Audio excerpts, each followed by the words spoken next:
Good afternoon. Welcome to EduSet Network. Friend, as you know, we have seen the evolution of knowledge system, and in knowledge system, reasoning plays very important role. Generally, after Renaissance, there is much talk about the reasoning.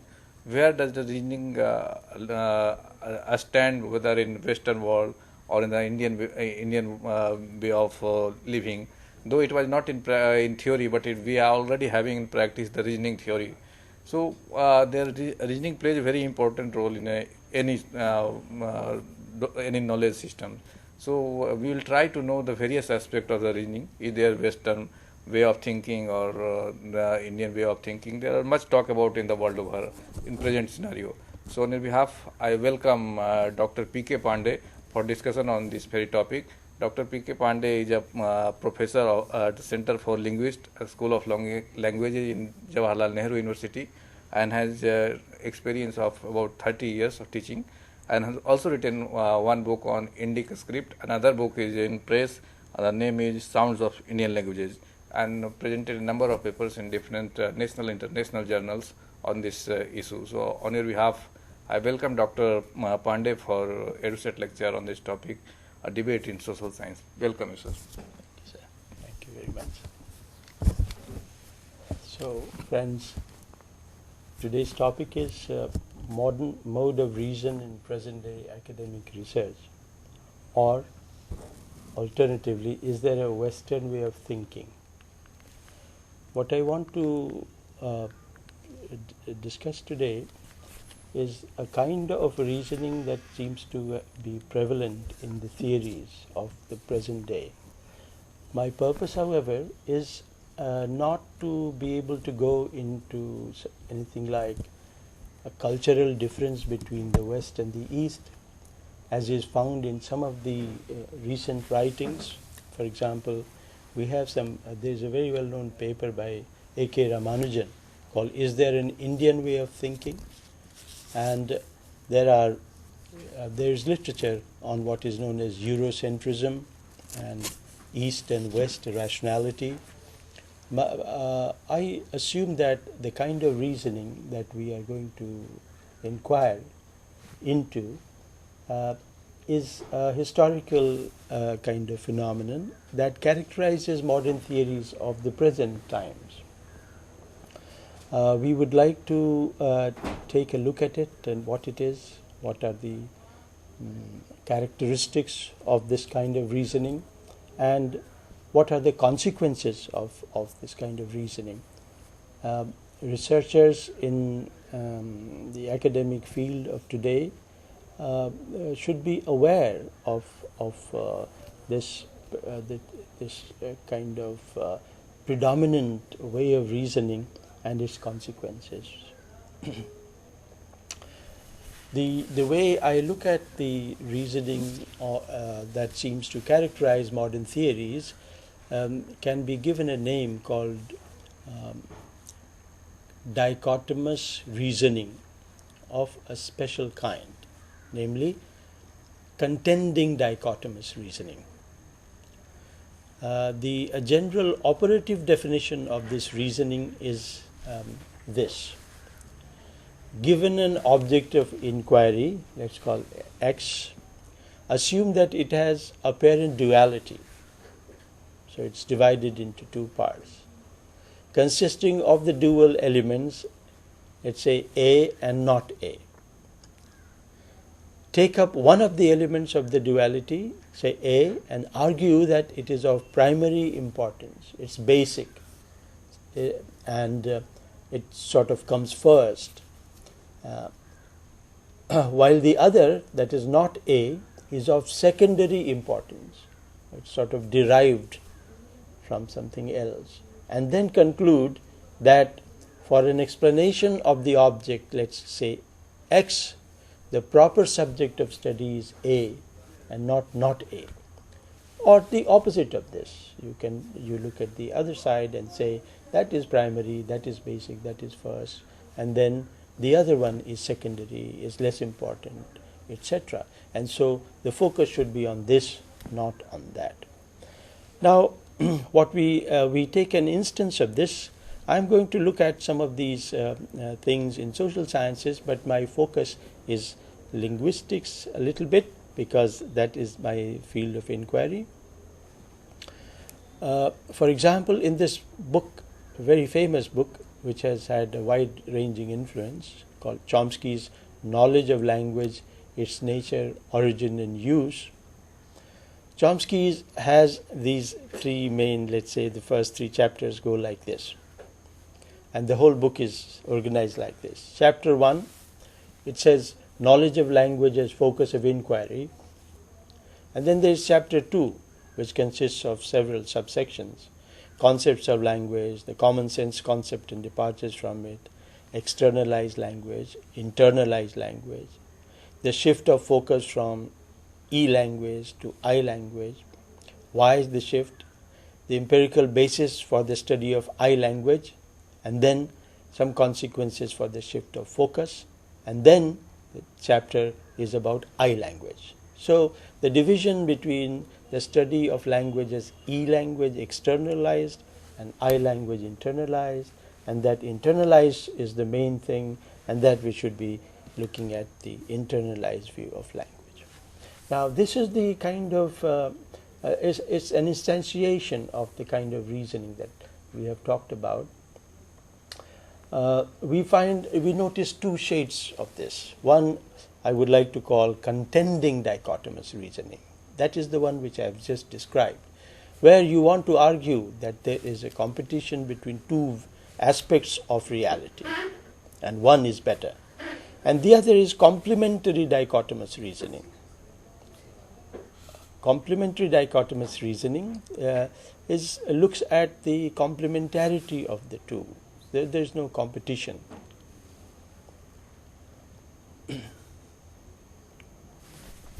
Now what we notice is that we find it to be found permeating the modern theories, different disciplines today. If you look at philosophy, we have a division between empiricism versus rationalism, or analytic philosophy versus synthetic philosophy. Psychology gives us behaviorism versus cognitivism. In economics, we have capitalism versus communism. In political science, democracy, dictatorship. Sociology, we have individual versus collective, or urban versus rural. We have art for art's sake. In arts, we have arts for art's sake or art for life's sake. Culture versus science. In linguistics, we have language as thought and language as communication. We also have oppositions such as rules or constraints. Now the problem with this contending dichotomous reasoning, that's the term I'm using today, is that the concepts, categories and techniques of analysis that are unique to one approach are at odds with the opposite element of the dichotomy. So whatever methods and concepts and terms that you use for one, they are not they don't come to terms with the concepts and categories in the other approach that we have. And so you choose to, if you are in one area, then you work in that particular area alone, and you ignore the other area altogether, because the methods, techniques and concepts can be quite different from each other. Now, what we notice is this, that is, this kind of reasoning, if it were a very simple matter, it would not be a problem, but it comes with many of its characteristics. That is what we want to take a look at. Some of these characteristics are given here. For example, we have politeness, polarity, prioritization, irreconcilability, argumentativeness, things such as other things, reversal, and then repetition of too many things. And let's take a look at them one by one. Polarity. As an example, we have we look upon let's say epistemology or knowledge either as innate. We are told knowledge is either innate or based on experience, as we know in philosophy, psychology. So the rationalists believe that knowledge is innate, and the empiricists believe that knowledge comes through experience. You take two opposite views. If you are an empiricist, then you work on experience. Your method of research is empirical research. And then you want to investigate all those areas of knowledge that are dependent on experience. So I have taken an excerpt from the announcement of a colloquium, a seminar from the net, and you can see how the same dichotomy seems to be at work. So the seminar is on human knowledge, and it says it proposes to explore the nature of knowledge, whether it is mediated or unmediated, conceptual or sensory, linguistic or pre-linguistic, subjective or intersubjective, foundational or subversive, passive or active, practical or theoretical, etc. The important word here is or. That is, whether you expect that knowledge is either this or this. That is the general approach we find. In present-day theories, we also noticed we have examples of what we call prioritization. And in this, as we said, that theoreticians argue for the priority of their own approaches. So here I have an excerpt from well-known philosopher of language, Michael Dummett, and I want to run through this quotation. Dummett starts his article on the nature of language. Language, it's natural to say, has two principal functions, that of an instrument of communication and that of a vehicle of thought. We are therefore impelled to ask which of the two is primary. Is it because language is an instrument of communication that it can also serve as a vehicle of thought? Or is it conversely because it's a vehicle of thought and can therefore express thoughts that it can be used by one person to communicate his thoughts with the others? Now the emphasis is mine. We do not see why Dummett should think that you are impelled to ask which of the two is primary. There is nothing to compare, to make us, to force us to ask, unless there is this underlying assumption that only one is the main thing and the other is not the main thing. So the issue of primariness is grounded in this mode of thinking, which is what we want which is what we are talking about today. Another characteristic that seems to be of this approach is irreconcilability of the contending theories. Thus we have here a quotation, and I'm going to give quotations to show how the contending dichotomous reasoning is instantiated, and there is evidence for its application throughout. We have a quotation from Chomsky on the difference between formal and functional explanations in language. So Chomsky has this statement: where properties of language can be explained on such functional grounds, they provide no revealing insight into the nature of mind. Precisely because the explanations proposed here are formal explanations, precisely because the proposed principles are not essential or even natural properties of any imaginable language, they provide a revealing mirror of the mind. So there is this clear preference for formal explanations, and explanations which are functional are not significant. They provide no revealing insight, as they said. Chomsky has changed his position, but this is only an instance of what has been at work for a long time. I'm reminded of Thomas Kuhn, who talks about the similar, shall we say, tendencies in theorizing in the present times. To quote, "The normal scientific tradition that emerges from a scientific revolution is not only incompatible, but often actually incommensurable with that which has gone before. Kuhn talks about how one particular scientific theory comes to replace the other, and what he's drawing our attention to is the fact that not that one is a natural sort of development of the other, rather that one is often incompatible, incommensurable with what has gone before. So it is this incommensurability, incompatibility, or irreconcilability which seems to be a problem posed by the contending dichotomous reasoning.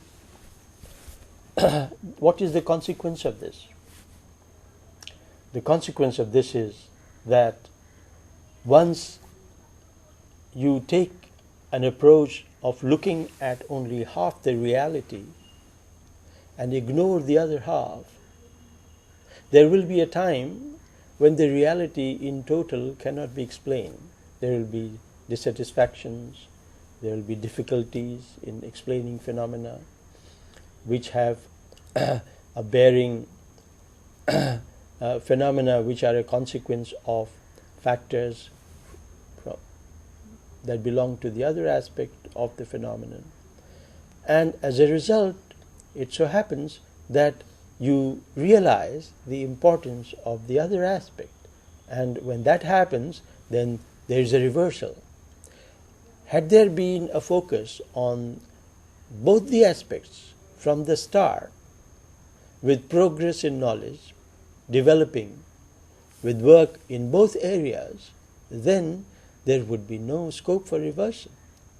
But in this situation where only one of the approaches is right and correct and not the other, ignoring the other altogether means that when its importance is realized, then you have made an advancement in one area but have not grown in the other area. So you come back and there's regression, and you start all over again looking at things that were left many years ago, sometimes generations ago.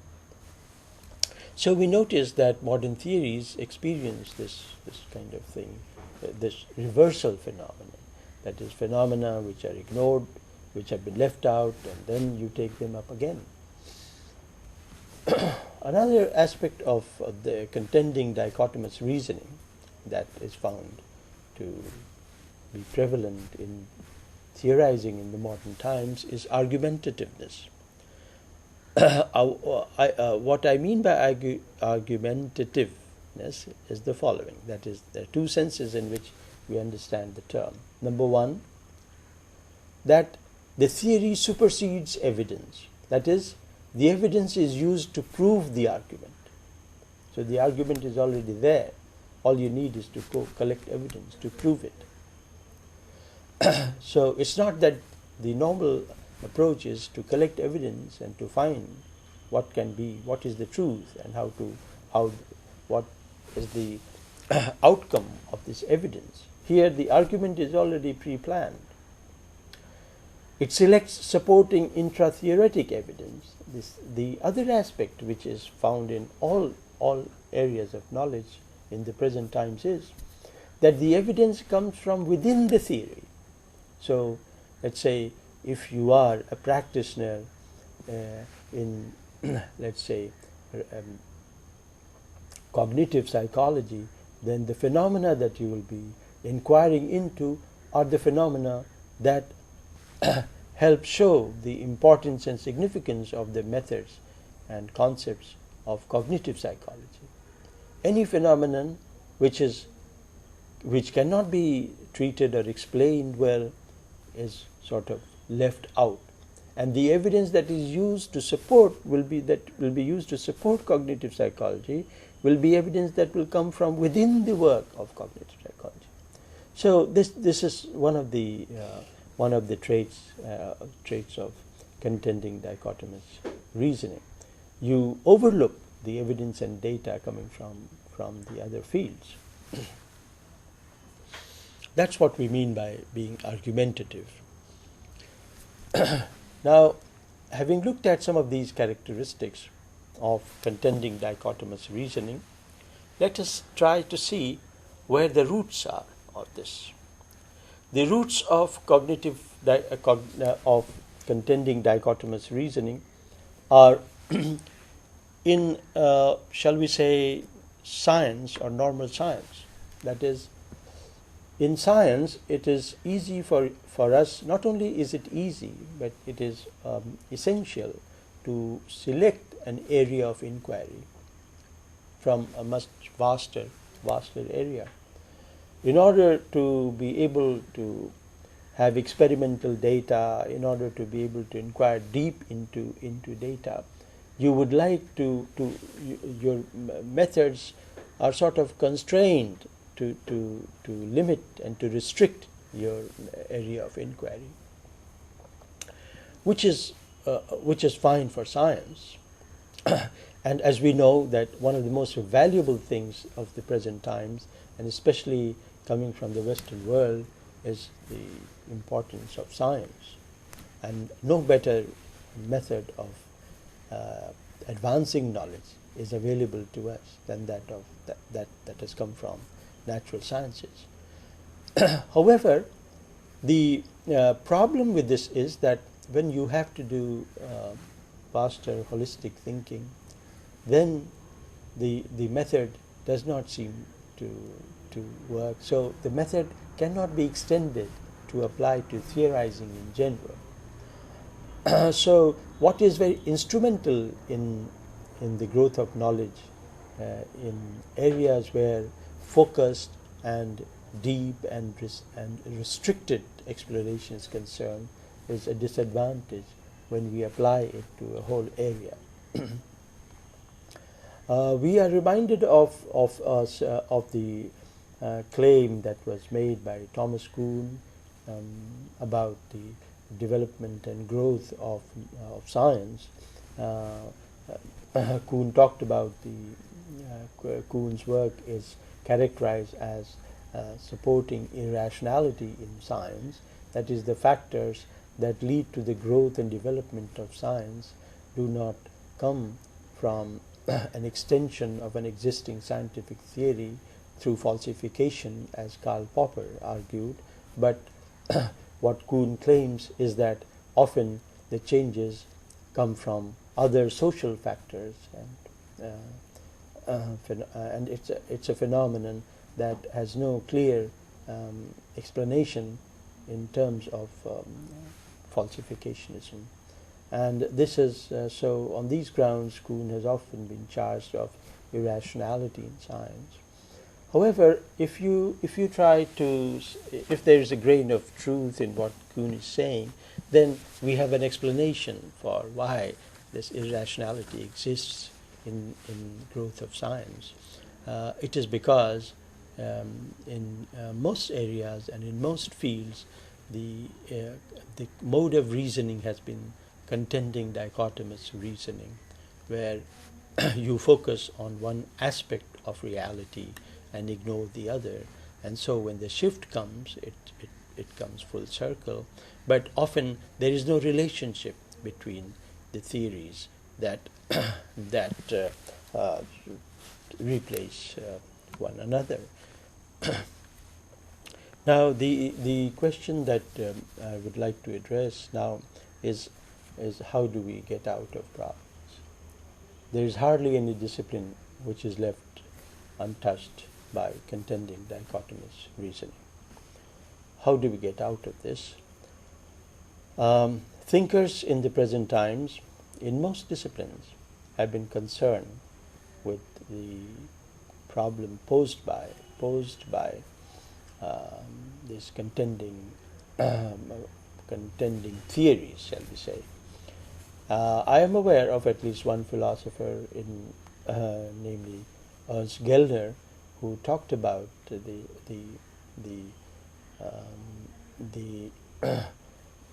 conflict and the hopelessness arising out of a conflict between individualism and socialism.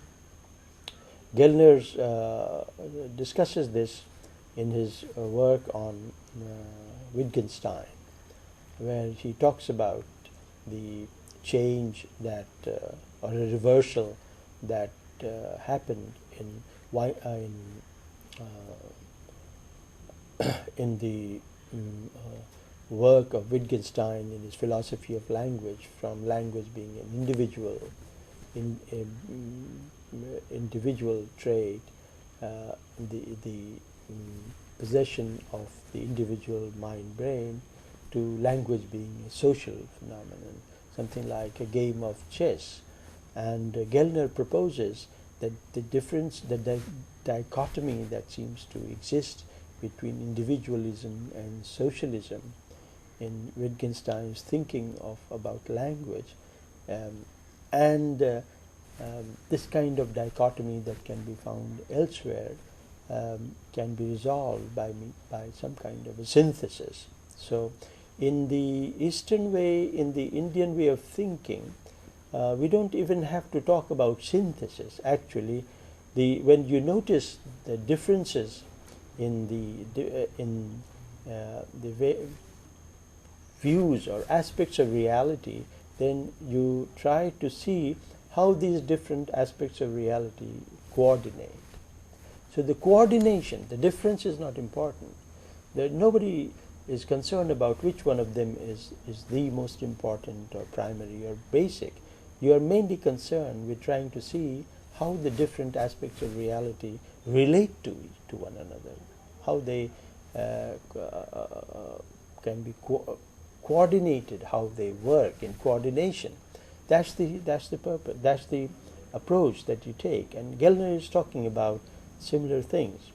In linguistics, for example, we have had this cry in recent time. There is this title of a paper that we have, "Why can't we talk to each other?" That is, those who follow functional approach to the study of language and those who follow the formal approach to language. Why is there absolutely total breach of dialogue and don't talk to each other? The point is that there's need for a synthesis between the two. In reality, when we look deeply into the development and progress that a discipline has made, we often find that actually the disciplines do borrow from one another, but there is a strong resistance because of the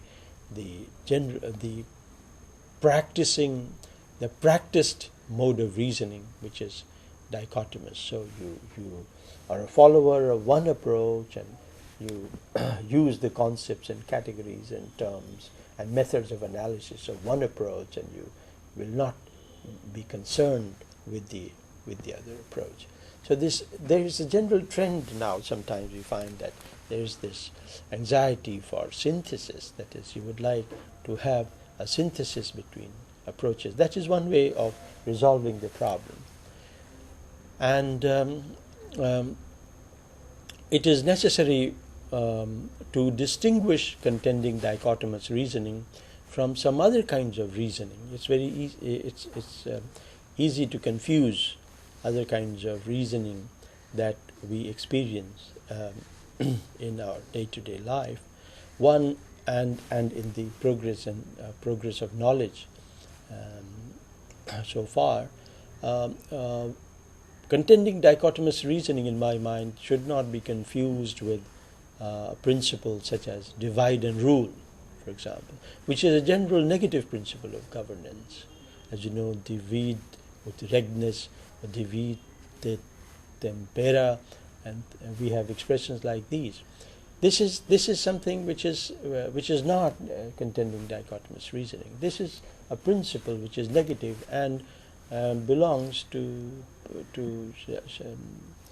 pragmatic politics all over the world, and this has nothing to do with contending dichotomous reasoning. And the other kind of reasoning that can be found and that has been used in education is the Socratic, or also known as elenctic, method of hypothesis elimination. This is as we know, where you have there are two interlocutors and they argue with each other, but the difference here between the Socratic method and the contending dichotomous reasoning method is that in the Socratic method there is a mutual agreement between the interlocutors. So they have agreed to sort of oppose one another and then finally arrive at truth. Whereas in contending dichotomous reasoning there is no mutual agreement to differ. You differ because you are impelled to think in a particular way. The consequence of this is that philosophers, thinkers in political philosophy, social philosophy, are concerned about the crises which are being faced in the politico-economic and socio-cultural affairs in modern times. For example, philosophers such as Habermas are much concerned with the crises that we are faced today. In our view, a lot that can be seen to can be termed as crises in political, economic, socio-cultural affairs can be related to contending dichotomous reasoning, in my view. And the solution is to adopt a mode of reasoning that is not contending dichotomous. And we find an instance of this in Gandhiji's social theory and praxis. That is, we have a solution here to many of those problems and issues. And the point about this solution is that it is based not on resolving in favor of one of the opposite sides in conflict, but in striking a relationship between the opposing sides of the conflict, how you can come to terms with both.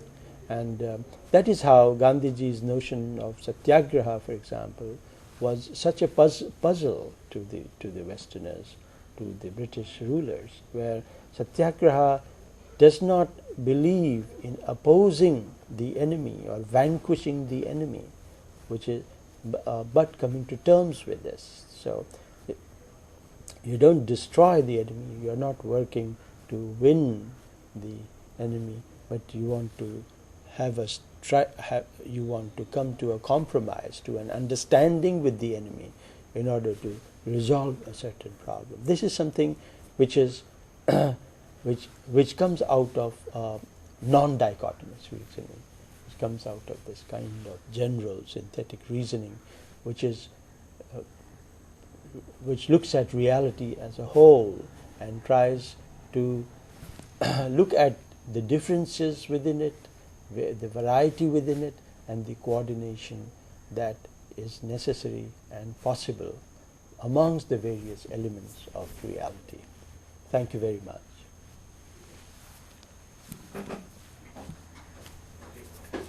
And I welcome you to ask questions.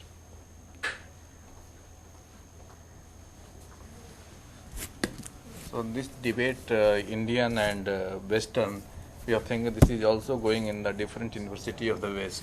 Yes. So some of the people are talking about this. I started looking at a sort of Indology and Westology. Yes. So what the essence of that debate? The essence of that debate is a kind of cultural difference between the West and the East, and so that's how I started. For example, I gave some references here which deal with that debate. So we have, for example, Jack Goody's work called East and West, Rationality in Review, which deals with this kind of difference between East and West. Ramanujan talks about Indian way of thinking, and which believes in contextualized view of reality versus absolute view of reality. And then we have this work on Eurocentrism, which talks about how there is this view of the European particular view, ignoring other views such as African perspectives. So, but the approach that I have is not a difference between the Western. I consider this to be an accidental phenomena somehow, that it has come to be and highly valued in the West, and the West being the dominant culture, it affects the entire world today, and so most people who are concerned with knowledge in the present times have to come to terms with this kind of reality. So not a difference between East and West so much as trying to understand the modus operandi of the thinking of in the theories of today, and how to become aware of it and then not be so for victim of novice or this. for new learners, how will you say that these are the characteristic features through which we can ascertain that this was the Indian way of thinking or that this was the Western way of thinking? Okay.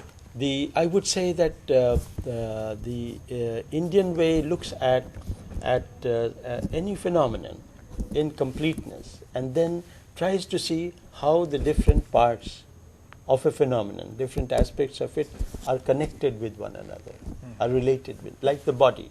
So you have the circulatory system, and you have the visual system, and other system, digestive system, and you see how they work together.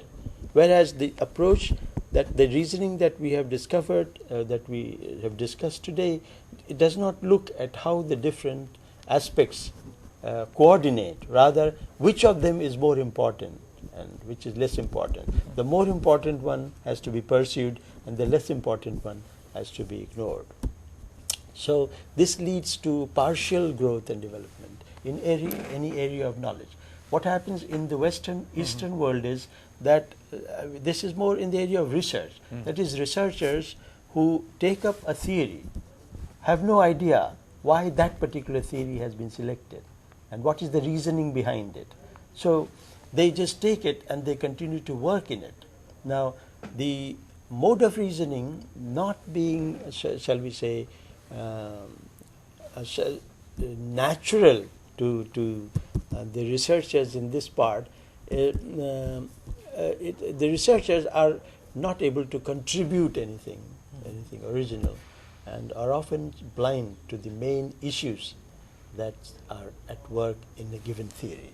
So there's a kind of blindness or lack of ignorance which is quite unnecessary. So often the researchers, if they are aware of these, the issue and the problem at hand, will be able to make their own choice, and they will not be blindly led by what is the dominant approach and what is most prestigious or current and important, so that research can be more socially and politically, economically rooted. Okay, so what happens so in different theory like organic approach, the structural approach, functional approach? So these are the separate way of looking at the things which develop over the last 2 years. Yeah. And manifested in different version, and now a group of expertise of all these things. Yes. So after coming into play of this new kind of thinking, so where do we find the future of those approaches? The future of those approaches is good. The reason they should have actually come much earlier. Okay. But they have not come because they were not considered important. They were ignored by the thinking and approach, the theories of the earlier times. If you looked at the issues and problems in toto from the start, then these theories would have been there beforehand. So it's not that that only one of them is going to stay. I think once you are aware of the importance of the different problems and different issues, you want to sort of work as to how they all integrate, how they can work in relation to one another. That's the idea, rather than just focus on one. That is the tendency that we are saying is not very conducive to growth. Okay, what was the in social science or history we say that thesis, antithesis, then synthesis. Yes. So Yes, that is happening in at the level of theory also now we can say. In a way, but Because it is from holistics to they came to the specific. Now they are again coming to the holistic.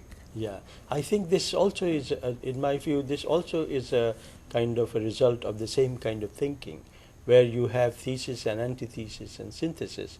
The reality need not always be in terms of only thesis and antithesis and synthesis. Reality can be very rich. The reason why there is antithesis is that there is a whole part which is ignored, which is left out. And so that becomes the antithesis. And then obviously you want to look at the synthesis between the two. So it is actually an instantiation of the same mode of reasoning. Okay. It is that comes from the Western way of thinking of the present day historical times. We don't want to say that this is the characteristic, cognitive kind of characteristic of the Western mind. No, it is of the present time, maybe 200 years, 300 years, because there is no evidence of this having been there from this. No, you are right. This is a cognitive, and there are also cognitive that plays now more important role. We can say at any aspect of the life, every walk of the life. We can say either be in start from the basic skill driving. So not only the driving a skill will help, but also the cognitive factor, emotion, and other way of a state of the mind will help you whether you can drive properly and efficiently or not, if your mind is not at cool or at peace. So this way that has been, you can say, so far ignored from the discourse of the social science. So that has come into place. But looking at these things, so this will certainly, I think, will give a new direction and pave the way for the new research scientists. So, but the whole system, we can say the prescribed format which the scholars were following so far may not be in place, will have another. So what would be that trajectory? The trajectory is to get look at a problem fully and completely, and think of the various ways and approaches of looking at the problems in its various aspects, and not focus and not force a particular approach and only a particular set of problems, but try to see, look at something in totality and work out different approaches and methods in a subject, and try and develop all of them which are significant, and rather than say that only one is and the other is not. That is the important But thing. in this case, the variable will be more. There will be more, but the focus will be on significance. I will give you an example, for example, on language teaching. If you look at the NCERT syllabus, language teaching, let's say before 20 years, the way the language was taught in school was depended on the memorization method. So students, learners had to learn the rules and facts, because the basic approach to learning followed the behaviorist method of learning in psychology. Now, once the cognitive method came into force, you will notice that, say, for the past 20 years, students do not have to learn rules of grammar. You assume that students have the ability and faculty to be able to make generalizations on their own, but you give them the experience of language, you give them the facts of the language, and you expect that the students will come out with their own rules and generalizations. So less burden on memory. And as you realize that actually today there is need for both. You have to memorize, you also have to leave things for students' abilities to comprehend, to make generalizations come up, so that their faculties develop in a fulsome way. Whereas earlier their creative faculties were suppressed, only memorization. But today that change has taken place. When we have a fully developed understanding of what is involved in different disciplines, in education, in philosophy, in social research, in various areas, then you will try, I think we will be able to make bigger progress, and there will be scope for multiple perspectives and approaches. Don't you think that in both cases, either in behavioral approach or the cognitive approach, what you were talking about, both have the, we can say, the memorization part. But the fact is, in the case of behavioralist approach, there are guided approach. Someone is guiding to memorize what you need to memorize, what you need to remember and what you don't need to remember. But in this case, cognitive approach, one are peddling in the dark. We can say that generalizing the thing on their own way. So may some place or some other or some way or the other way, maybe remembering the wrong things or which is not required, insignificant things. There is that danger. And that's why we find that even in language learnings, Yeah. when it comes for the speaking, they are speaking fine, but when it comes to the writing, majority of the people, this generation which have learned English or the language this way, they are committing mistakes. You are right. So there needs to be a balance. That's the approach that we want. That is, it is not the case that this once say memorizing method is not considered to be the whole thing. You reject it and then you come to this. But we need for learning both memorization as well as this generalization. In textbooks, of course, you have to plan. Teachers have to be well trained and to be aware fully of what the goal of a textbook is and what they have to achieve, so that they are alert and they guide the students in a certain way. So it's not that you leave the students entirely. And the other fact is also that human being utilizes the mind, a very fraction of the mind. It's the more than, I say, 90% brains are left unused. That's what so we in told. that case, okay, we have a call from Delhi, so let us take first the call. Please ask your question. Thank you, Professor Pandey, for such a nice lecture. I want to ask a couple of questions.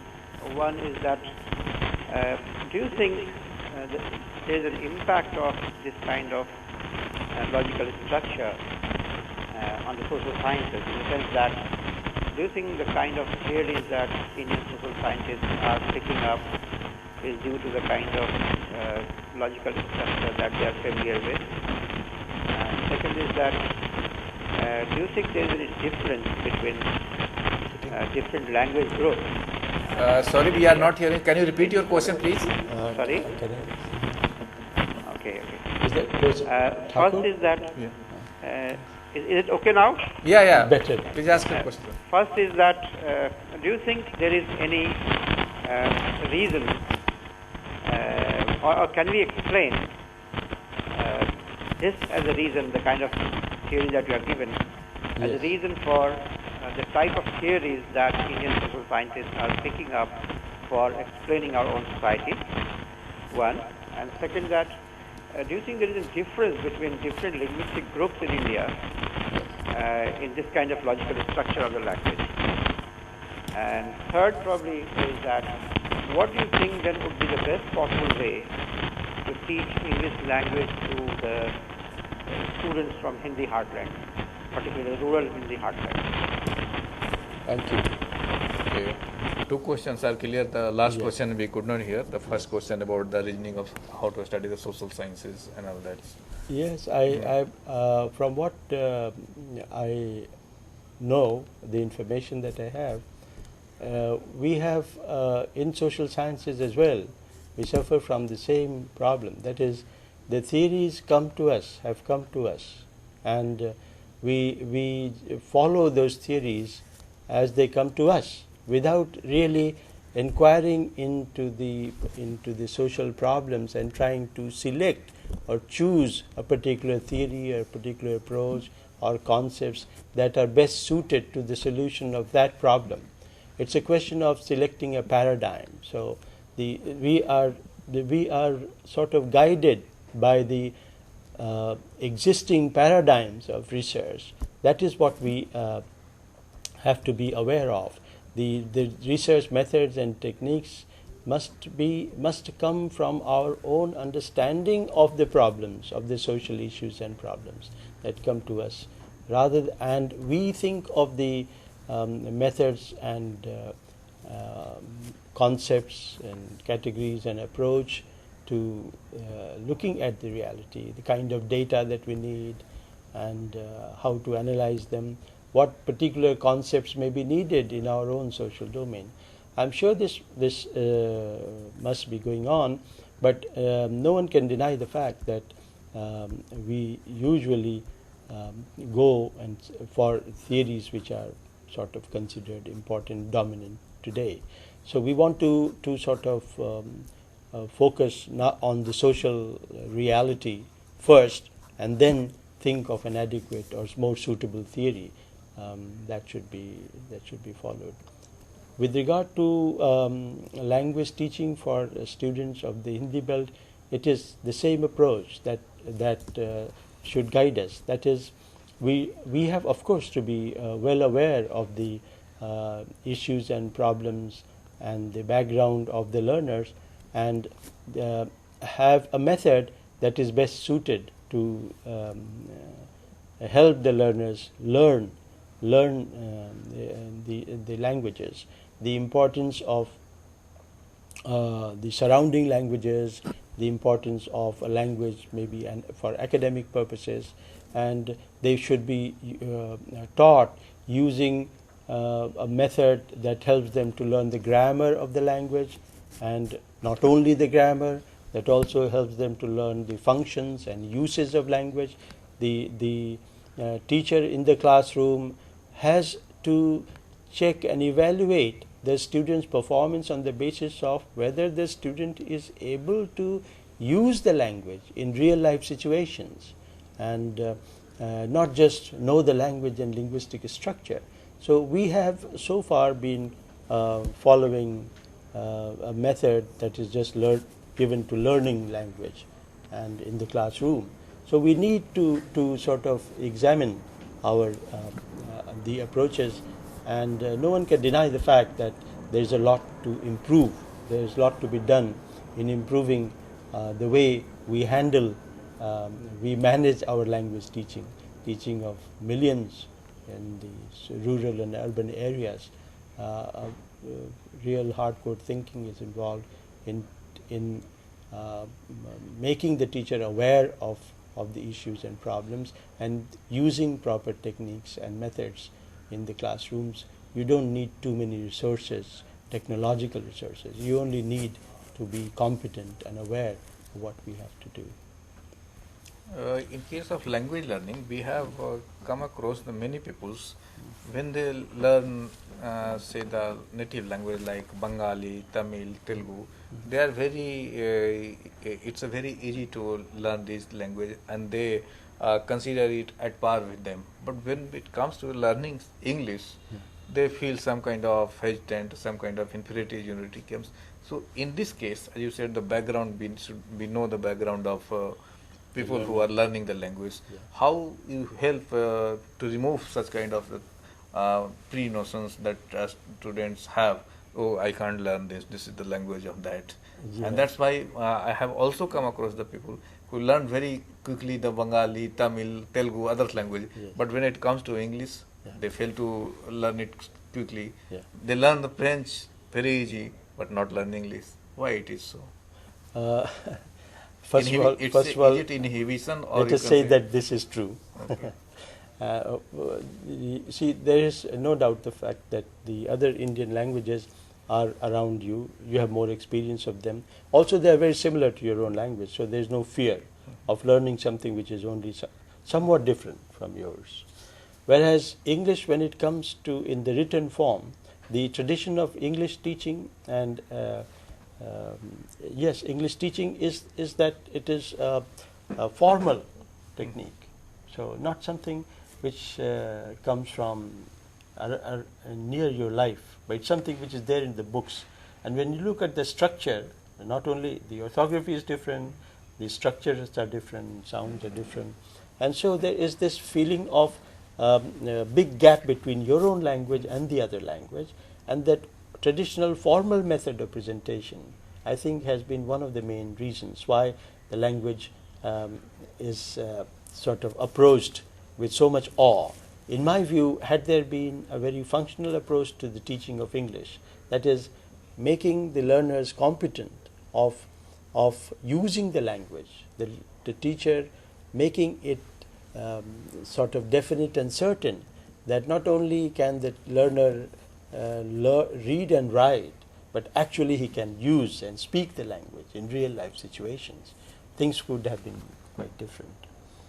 And so in my view, it is this over formality of teaching English that, and it's of course apparent difference from your own language, our own language, that there is this kind of fear.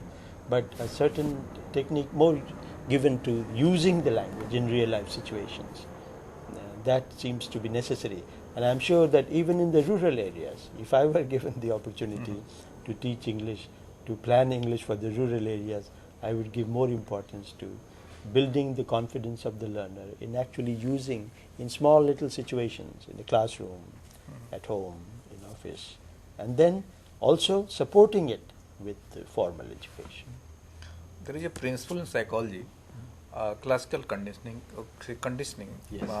Before making something learn to the others, create a kind of environment that will help, that will allow us to get our students or the learner to start to what they want to learn. So what in the case of other learning, we find that in classroom learning usually we impose or we force to learn. So that's why a learning does not come as we expect, or that is the reason, or is when it comes to other things like extracurricular activity, which is there, students learn more fastly and more quickly, you can say. Yes, that seems to be. So how this classroom teaching could be improved with the linguistic perspective, you can say? I think the teacher, one of the ways to do this, solve this problem, is for the teacher to be a good listener. That is, when the teacher is a good listener, then he listens to the problems of the students. His pace of speech and his pace of speaking is slow, and he ensures that the learner sort of understands him well, so that it is not that he is a performer and a teacher, but he is actually someone who is helping the learner to learn.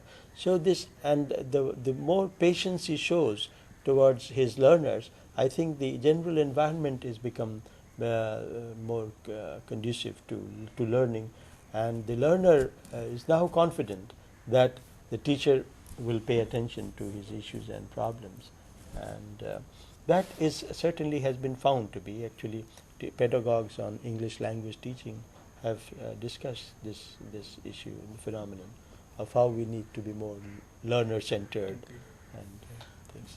The last question I would like to ask you: in classroom setting, when a students are in a standard 6 or 5, English teacher says, "Look, this man wrote poem when he was of age 5 years old, and so great and this, and he will start with narrating such a story."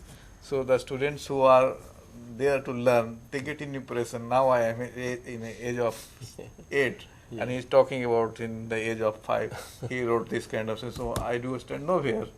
Yes. So this kind of approach still is in practice in the schools.